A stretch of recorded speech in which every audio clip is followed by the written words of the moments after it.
I'm so high with no edibles. You ask how does it feel? It's incredible. And now I'm standing on my pedestal. Y'all got no morals, y'all unethical. I'm so high with no edibles. You ask how does it feel? It's incredible. And now I'm standing on my pedestal. Y'all got no morals, y'all unethical. I got a baby face, call it whip. What's going on, y'all? This is Terrance. I want to welcome you to another edition of Terrance Hill TV, presented to you by TV. Man, the album dropped last night. Incredible album. I got to give Eminem a lot of props. It's been 4 years since we got the last album, Music to Be Murdered By. Side A, he did put out Side B later on in the year, which was incredible as well.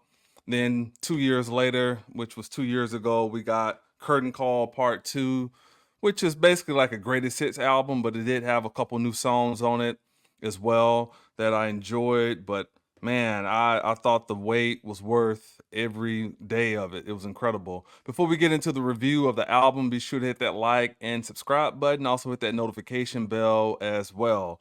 But yeah, the album, The Death of Slim Shady, Coup De Grâce, a concept album. So I really enjoyed it. First song off the bat was Renaissance. I thought Renaissance was incredible. It was a great album intro, produced by Eminem. And I thought the just the bars on it was crazy. One bar that really stood out to me was, as soon as I quit giving a fuck, I started to sell a bit. You know, like celibacy, but sell a bit. I thought that bar was just crazy. So M is always that type of guy that can bend words and also kind of, you know, give you these entendres that really click and make sense. And I also like on this song how he's talking about being critiqued, how he talked about Kendrick, last album being critiqued, people saying there were no bangers on it, how he talked about his own stuff, people saying was bad. He said, y'all will even find a way to critique 36 Chambers. So I love how he's kind of addressing how these music critics are and people so quick to run with narratives for clicks and likes and things of that nature. See, the thing is this, even with me, if there's an MC that I don't like, it could just be that I don't like their music, or I don't enjoy their music, or I don't believe the person that is particularly, you know, whatever they're selling or talking about. I just don't believe them. I don't believe the character that they're trying to portray. But I don't kick in that artist is back, meaning I'm not producing a bunch of content trying to either, you know, dump on that artist or trying to convince other people. Like, if you like that artist and that's who you like or whatever. But it seems like with Eminem and LeBron and certain people, like these people trying to create this narrative because maybe they believe that, but they want to like convince other people to believe it. And that's why I just have to kind of push back. Like, everybody's entitled to their own opinion, who they like or enjoy, or you're entitled to your favorites or whatever. But just this whole thing of trying to, I guess, convince other people to feel the way you feel is just what I don't agree with. But incredible song. And one thing I give Eminem a lot of credit for in this album, I think he put these critics to rest on his production. His production was incredible on this album. I mean, me personally, I've always enjoyed a lot of M's production, and I know that a lot of his biggest songs that people like, he actually produced those songs. So not everything that that's real big by Eminem was produced by Dr. Dre. No, Eminem produced a lot of these records himself. So much props to him. The next track we'll go into is Habits. I thought Habits was incredible because I always enjoy the chemistry between him and White Gold. I think White Gold does a great job on the hooks and creates these pockets that's easy for Eminem to rhyme on. And the hook was just incredible. He's still kind of attacking this whole cancel culture thing and kind of talking about how Slim Shady is the reason, you know, he's being canceled. But the flow changes on this was just incredible. The pockets he got in. And, you know, this was one of those songs that at the, you know, his last verse, he did go kind of like to the speed rap thing, but it was incredible. And like I say, just the whole cadence of the song and just the flow of it sounded really, really good. So I thought Habits was a really good track. Trouble is a good record as well, produced by Dim Joints and Fred Wreck. Really short, but that one is like, whoa, like those were some like crazy bars and like some eye-catching things he said. Very short song, but again, just kind of lets you know conceptually where this album was going. The next song is my favorite song off the album. Brand New Dance is crazy. Like for start, like the cadence on it is just crazy. It's like that old nostalgia of Eminem. And then Eminem produced the beat as well. And I like how the beat is kind of like this kind of fun thing, and it almost sounds like maybe he was like singing it, because I know sometimes he used to produce that way. He have like a little recorder and kind of, come up with the flow or melody of what he wants, and then kind of work with the Bass Brothers to bring it out to life or whatever. And even if you listen to Bad Meets Evil, there's a song with him and Royce where M is kind of beatboxing, and they kept that in on the particular production of the song. Also, there's a song with 50 Cent that way as well. What was that?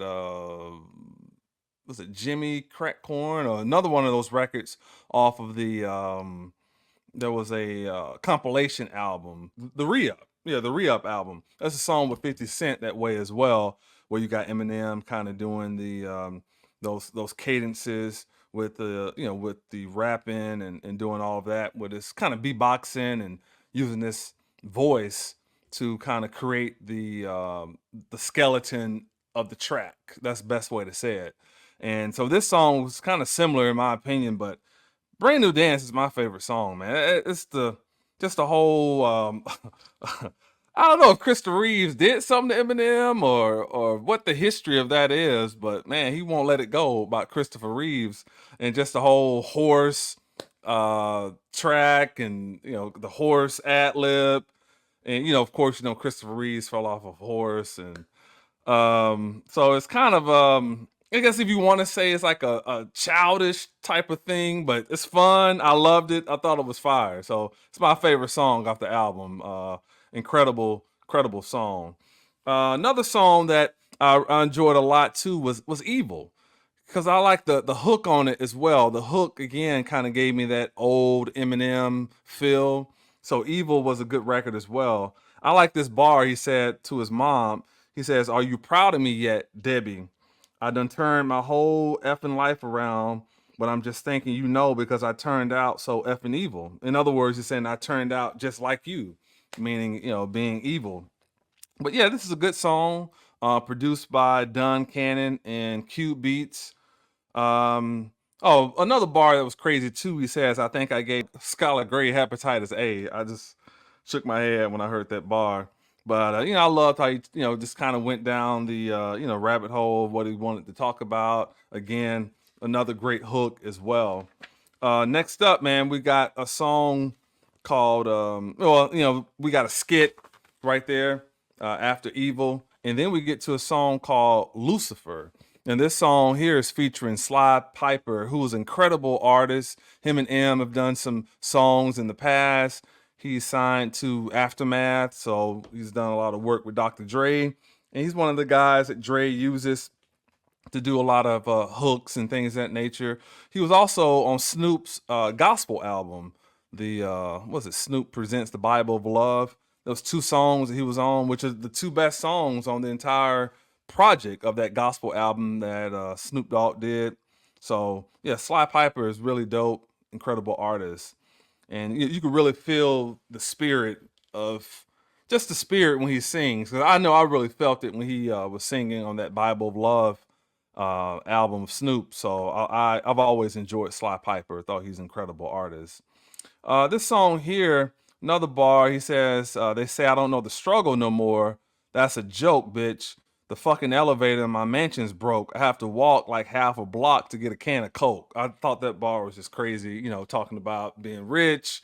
People say, "Oh, you don't have any struggles no more." So he kind of played off of that. Yeah, I got struggles. My elevator's broke. So I thought that was pretty dope. And then, man, he really got at Candace Owens. Maybe she probably said something when he took a knee at the Super Bowl, I think. And he, he like, whew, he went in. What's his bar? And Candace, "Oh, I ain't mad at her. I ain't gonna throw the fact bitch forgot she's black back at her. Laugh at her like them crackers she's backing after her back is turned." That was just, whoo.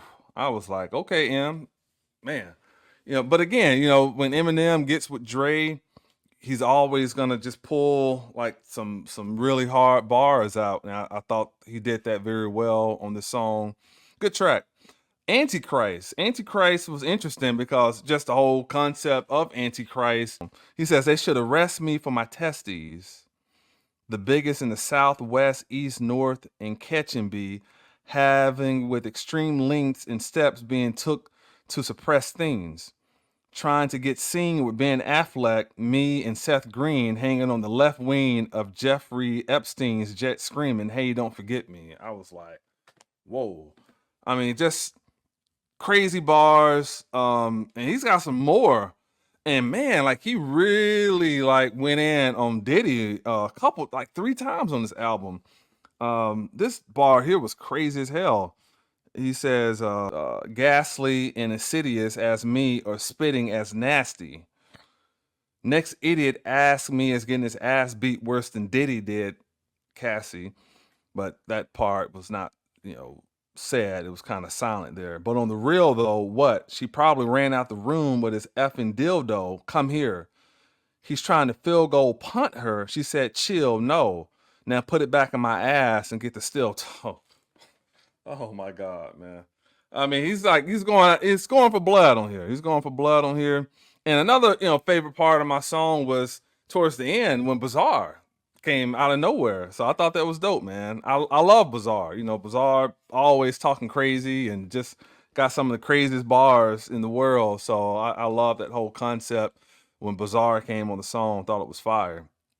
Next up, probably my second or third favorite song off the album, Fuel, with JID, produced by Mr. Porter. Man, this song was crazy. Like, just, because JID has been going off for a couple years now, just with the, a lot of his features as well. He's been featured like on some pop songs and stuff like that, working with, Imagine Dragons. And I think I heard one recently with him, and just like he kind of steals the show on those songs with those pop artists and stuff. But he definitely held his own. He had a good verse, and Eminem really went off on here as well. Man, M's verse was crazy on here.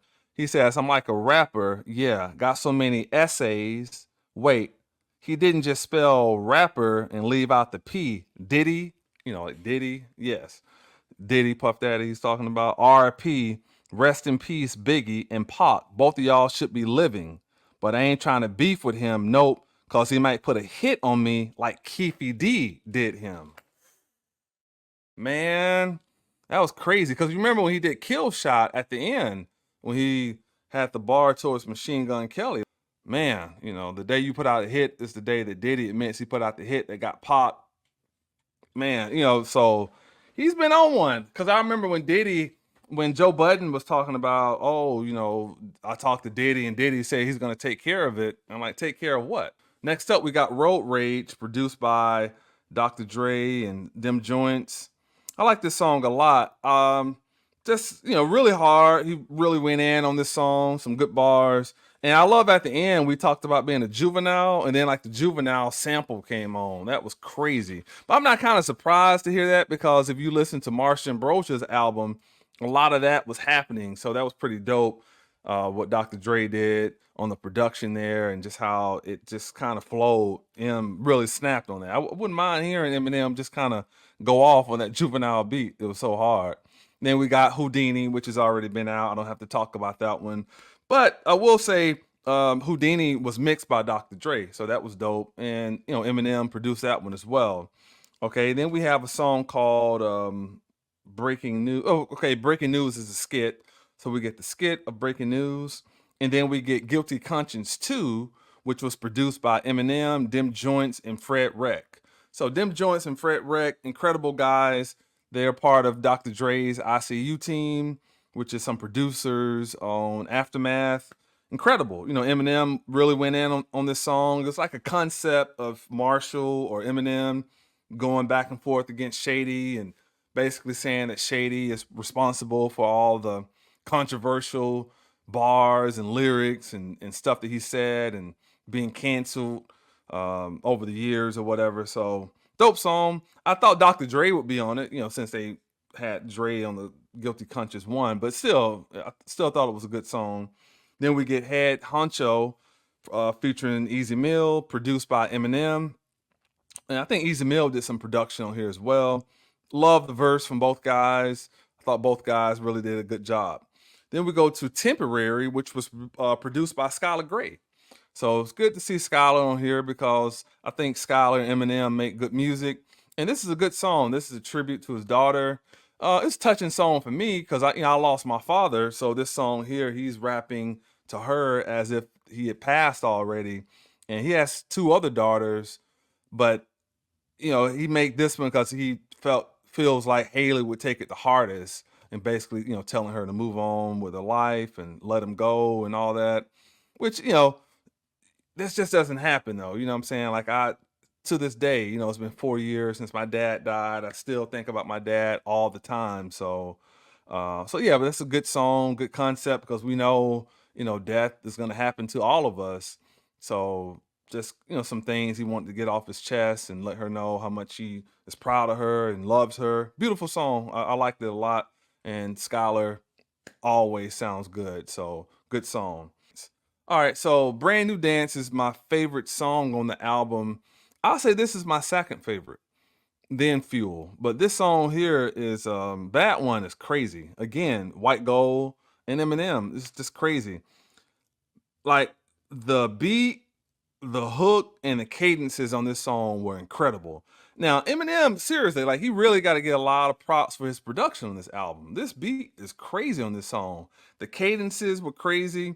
And I really enjoyed him on this song addressing Machine Gun Kelly because Machine Gun Kelly has thrown some subs at M even recently, and M heard it. And again he got at Diddy again. One of the bars he says, "Got him up in arms like monkey bars. The effing bomb with Puffy on. I'm blowing up for Kid Cudi's car." So again, still talking about this whole stuff with Diddy and all the controversial things going on with Diddy over the years. And then Bat One, some of the bars on here are so crazy. He's getting at Diddy again. He says, "Got him up in arms like monkey bars. The effing bomb with Puffy on. I'm blowing up for Kid Cudi's car. In front of a house where all his buddies are. Just another day at the office. But it seems like Marshall's effing job is done. Mission accomplished. He pulled off his stunt and pissed 1 billion people off at once." And then, we know that Machine Gun Kelly had some song, he was throwing like some subs out. So M, definitely got caught wind of it. But that bar is crazy. He says that little MF back throwing subs like what? Like a food fight at a deli. And that's why he got the attitude he got like Liza Minnelli. The reason, that bar is crazy because Liza Minnelli has a EGOT. And I think Eminem is like one thing shy of an EGOT. My male ego is the size of the belly on Jelly Roll. And bitch, I got a bad one. So just incredible lyricism, man. Just the bars are crazy. And when he says, "I got to keep going Tyson on Kelly," he's not talking, but me personally, I don't think he's talking about Mike Tyson. He's talking about this guy named Tyson Ritter, who is an actor who did a movie with Megan Fox, who's Machine Gun Kelly's girlfriend. And there was some scene where I think he had put like his finger in her mouth and he had to talk to her about it in between the takes. And Machine Gun Kelly happened to be on the set that day and he got all pissed and got all up in arms when he talked to her about it. So that's what I think Eminem is talking about getting, Kelly all up in arms and in his feelings and stuff. So yeah, I mean, M is just crazy, man. His wordplay is crazy. He said a long time ago, "My words are weapons." So incredible. Next up, then we get to a song, we heard with Big Sean and Babytron, Tobey. Incredible song. I like it a lot. I've already reacted to that song. And then we have the Guess Who's Back skit where M kind of always sings one of his famous songs and says some off the wall stuff, which I won't repeat. And then the last song is Somebody Save Me featuring Jelly Roll, which is produced by Benny Blanco and Email. So that's a great song, another tribute to his daughters and family. And I also thought the bonus cut was really dope as well, called Kyrie and Luca, featuring 2 Chainz. This song here was produced by DJ Premier. So I know some podcast channels that I won't even mention always try to criticize Eminem for not working with Premier or not working with Dilla and people like that. But Eminem tried to work with Dilla. He just couldn't afford the beat at the time early on in his career.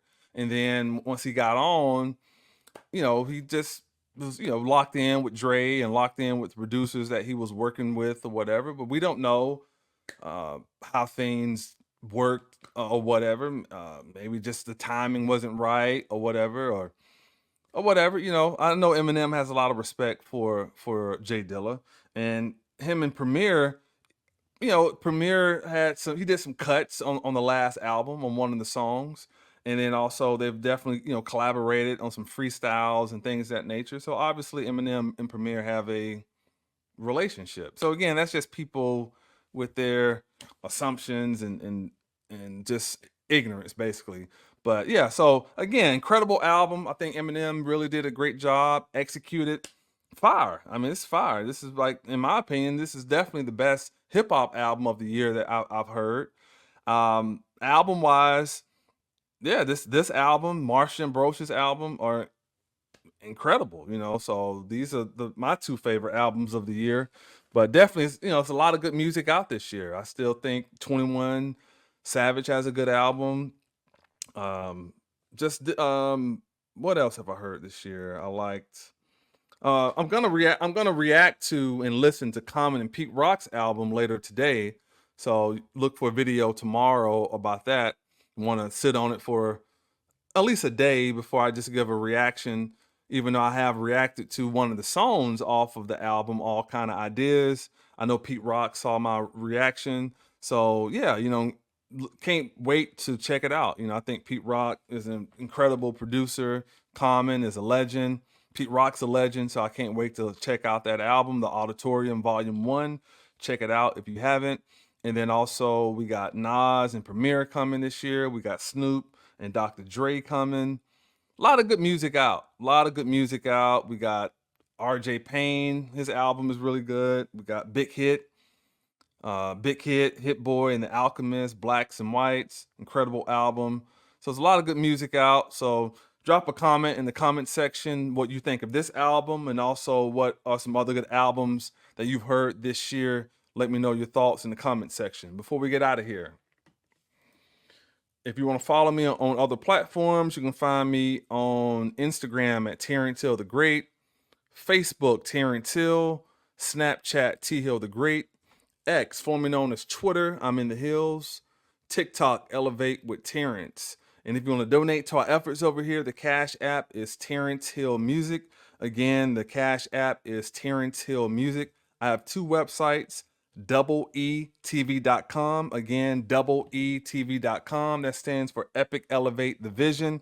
And TerranceHill.com as well. Be sure to connect with me. But thank you so much for tuning into another edition of Terrance Hill TV, presented to you by WTV. Again, be sure to hit that like and subscribe button. Also hit that notification bell as well. And be sure to download the Death of Slim Shady, Coup De Grâce. And let me know your thoughts in the comment section of the album. I will be reacting to a couple songs on some separate videos, so be sure to tune in for that. And I will see you guys next time. Take care. I'm so high with no edibles. You ask how does it feel? It's incredible.